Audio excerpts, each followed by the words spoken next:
Plot is a trap and something that you don't need if you want to be a successful and transformative author.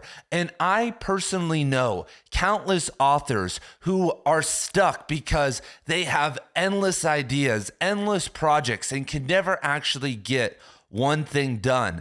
I also know authors who are stuck on a project because they are trying to force it. They are trying to create this plot out of nothing.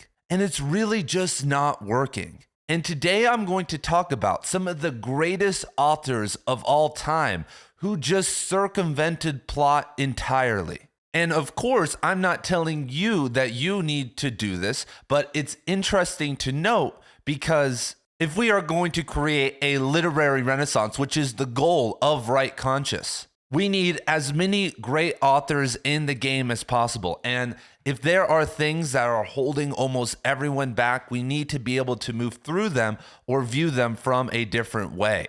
And so if you guys want to join me on this journey of creating a literary renaissance, I need your help. And so I'd love if you subscribe to the channel. And so let's talk about the first Go author who just decided that plot wasn't that important. And of course, that is William Shakespeare. So outside of A Midnight Summer's Dream, which actually draws on mythology, and then the basically original The Tempest, Shakespeare stole all of his plots, almost all of his ideas, recycled stories from history, classic literature, Italian novellas, and folklore, and even other plays. And so for Shakespeare, plot was just a checkmark, something he needed to explore his characters in depth. And many authors in classic literature and today care so much about narrative coherence, but Shakespeare cared about what his characters were thinking, how they were changing, what they were saying.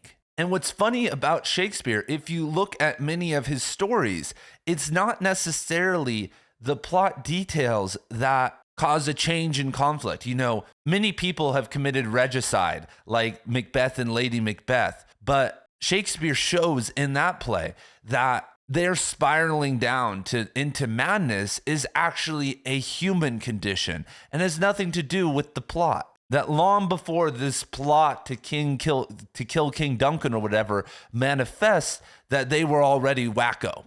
And he does this, lo and behold, not through plot points, but through other characters to show as a reflection, with the other character, Banquo, who also receives similar prophecies, not just being consumed by them, but letting them uplift him, or at least staying on a moral path. And so Shakespeare, who is considered, who I would say, the greatest of all time, didn't need to sit and worry about ideas. But since Shakespeare, there has been a revolution. You know, it has become much easier for us to go deep into the interior like Shakespeare was doing. With Shakespeare, it was innovative. But starting with 20th century literature and after Dostoevsky and Proust, James Joyce, it wasn't that big of a deal. But who's another author that sucks, one could say, at plot and whose greatest work was a plot that was stolen? And of course, that is Cormac McCarthy. In Cormac McCarthy novels, we get little to no interiority. In Cormac McCarthy's masterpiece, and what many will say is his best novel, Blood Meridian, he steals the plot from Samuel Chamberlain's memoir, My Confessions. Judge Holden, all these people already existed. Many of the things they did were already written about. And what Cormac did was just do the Right Conscious method of steal, synthesize, stylize, and share. And when you look at the novel and what he added, there still is no plot in Blood Meridian, everybody. It's a bunch of dudes who've decided to become scalp hunters, and it doesn't work out, so they just start meandering around doing violent things. I mean, that's all they're doing. They're just finding violent things to do in the Wild West. And then when you look at other Cormac McCarthy novels, for instance, his first 4 Southern novels, they have little to no plot. They might have this very small thing, but the rest is Cormac McCarthy writing symbolically and beautifully, because Cormac is such an OG because he eliminated the character and the plot. For instance, his best novel, in my opinion, for sure, is Suttree. But what is the plot of that novel? There's a rich dude who's decided to go away from home and just party it up and go on random tasks. Like, there is no plot and there is no characterization until the end of the novel. There is like 30 false starts of characterization. So why is it so good? Why am I saying this is one of the greatest novels of all time? Well, what matters most when people read your book is how they feel, talk, and think about what is happening. I could sit and make a 100-hour course talking about all the crazy symbolic stuff and deep stuff that is happening in Suttree. I can't do that with more narrative-focused works. If there's a narrative-focused or characterization-focused work, then it's pretty easy to tell what is going on unless it's super fragmented and postmodern and experimental. And then in the later stages of Cormac McCarthy's career, for instance, with his famous novel and movie, No Country for Old Men, obviously that won the Academy Award, but in terms of its strength as a novel on its own, it's at kind of the bottom of the barrel. Maybe there are 2 or 3 others that are worse, because when he started forcing a plot, it gave less room for his strengths to come out. It gave less room for us to contemplate, kind of these huge themes that he's talking about when it comes to the West that were explored in Blood Meridian and the Border Trilogy. The same could go for The Counselor. And that's one of the reasons it's so hard to adapt a Cormac McCarthy novel, because what matters is the outside world. What matters is how he evokes nature and the symbolic stuff that a movie will never be able to capture.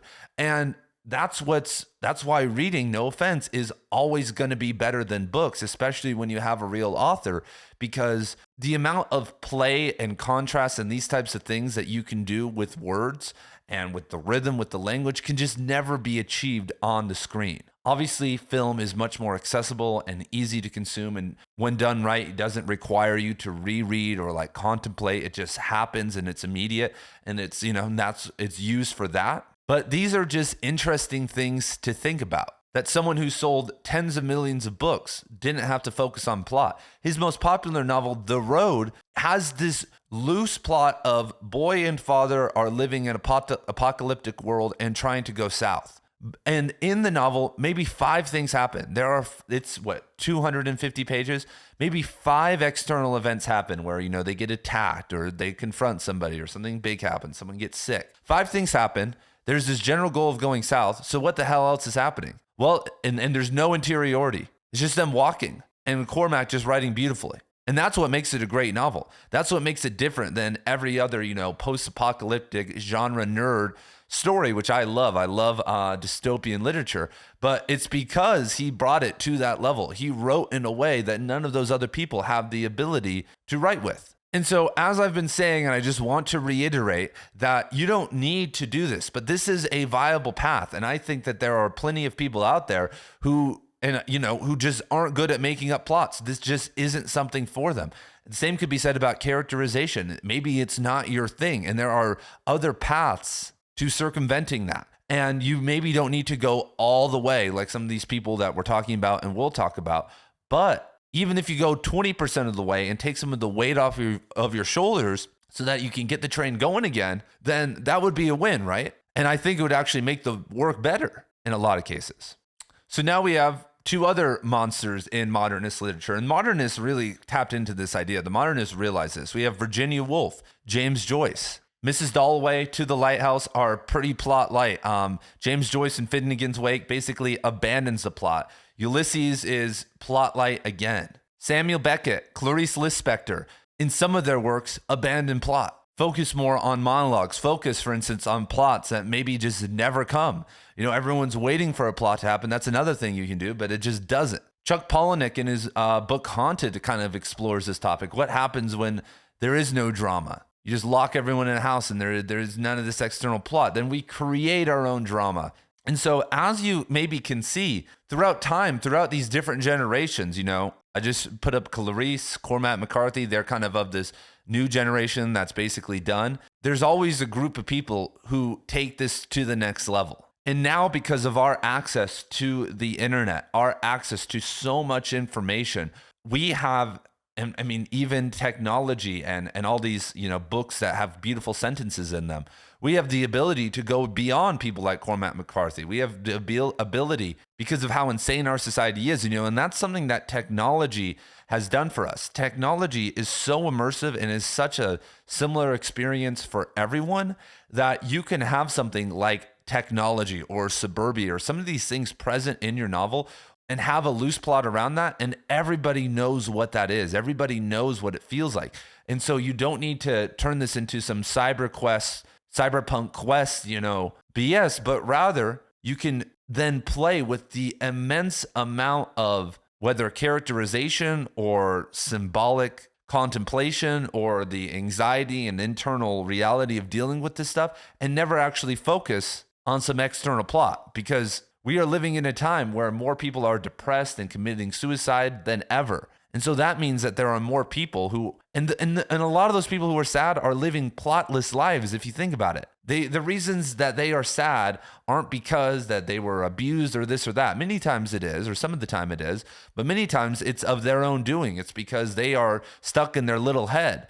And so that is our opportunity now. What is the plot of Infinite Jest? This is something that David Foster Wallace tapped into. What is the plot? That these dudes want to get, go pro in tennis, that there's this videotape that's going to destroy the world, but we never really figure out what's happening with it. And 90% of the novel isn't actually dealing with that tape, if not 95% of actually trying to find that tape and destroy it or disseminate it. I should have used that example earlier. And so what Wallace did was then put us in the heads of these people who are addicted to entertainment, who are addicted to drugs, and then, mesh all their journeys together, which aren't really journeys. They're not really going anywhere. And that's what makes the novel great. The plot of Infinite Jest and some of the random things that happen are never really that great and sometimes just laughable. But this is the mentality that we need to be in. We can't look at the past all the time. And this is the problem with writing tube, bro. You see the seven plot devices that you need, or how to write female characters. And it's like, no.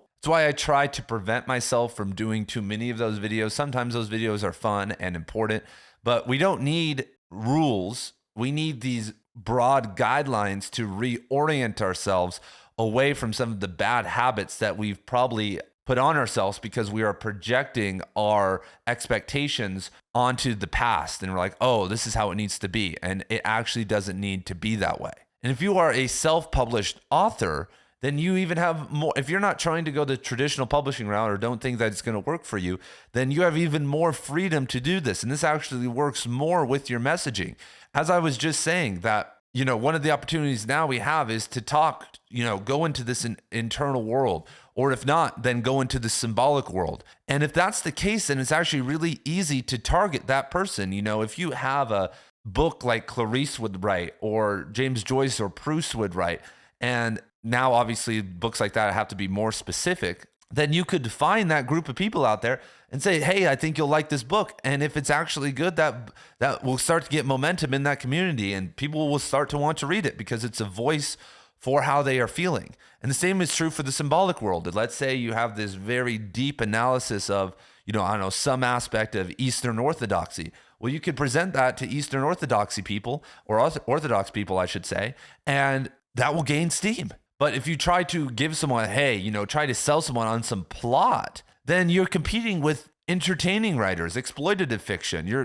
It's not as easy of a task. And so I do think that these groundbreaking, I'm going to sell millions of copies and hit the traditional publishing model transformative novels are going to have a high degree of plot and characterization happening all at once. That's the kind of the classic unity that people like Tolstoy were able to capture. But as I say, most of us aren't in that 1%. If you are shooting to be the dude that is the GOAT, that transcends everyone else and also is famous, then you got to put the fucking work in. Then you're the person who's going to put the tens of thousands of hours in and dedicate it all to the craft and most likely still not make it. But for the rest of us who aren't trying to be that, then we need to recalibrate our expectations and realize that the path to becoming a full-time author is not trying, because if you try to do that, if you try to be the writer who has plot and all the other things and be the GOAT of your generation, and you end up falling short, it's not like you take second place and you get, 50% of the accolades. It's really at the top a winner takes all thing, because you're not just competing with the people of today, you're competing with everyone else who's written before you in those book sales. But if you create your own lane, if you are speaking to a living generation of people, or people who you think are going to be manifesting over the next 5 or 10 years, if you write something for them, well, they're here. And there are enough of them to take you to be, or to help you become a full-time author. And if you are writing for them, you are competing basically with yourself. And if you can reach the baseline of being able to write something good, which is 10% of the time of trying to be the best, if not less, then you'll not only transform their lives and help them, you'll become a full-time author, and it's a much more guaranteed path. And so this is just something to be thinking about. Really ask yourself, what lane are you trying to fit? Took Cormac McCarthy 3 decades of trying, of being poor, before he finally made it big. And Cormac McCarthy in his first couple books was basically already the GOAT. He was already writing Southern Gothic masterpieces that rivaled Flannery O'Connor and William Faulkner, but he was selling 2,000 books. And that dude didn't give up. That dude didn't get a job. That dude divorced 2 of his wives to make that happen. And today, where less people are reading, the ask may be even bigger than that. Plus, he was talented. Plus, his dad was the valedictorian of the Yale Law School. Plus, he was lucky, and all this other stuff happened. And so that's what's interesting when you think about plot or characterization or even symbolic writing or writing. If you drop just some of them, if you just leave some of those behind, then that's something that you just don't have to worry about. That's like something that every single time you write a novel that you just can leave behind. It's not wrong to just go find a plot and steal it and remake it. Authors do it all of the time. That saves you how many thousands of hours if you're taking it seriously. So focus on your strengths. Don't worry about your weaknesses. Those can develop over decades. But if you want to write now, if you want to impress us with what you've done now, then impress us. Leave everything else behind. So there you guys go. Of course, if you guys would like to support me, I run the most hardcore book club on the internet.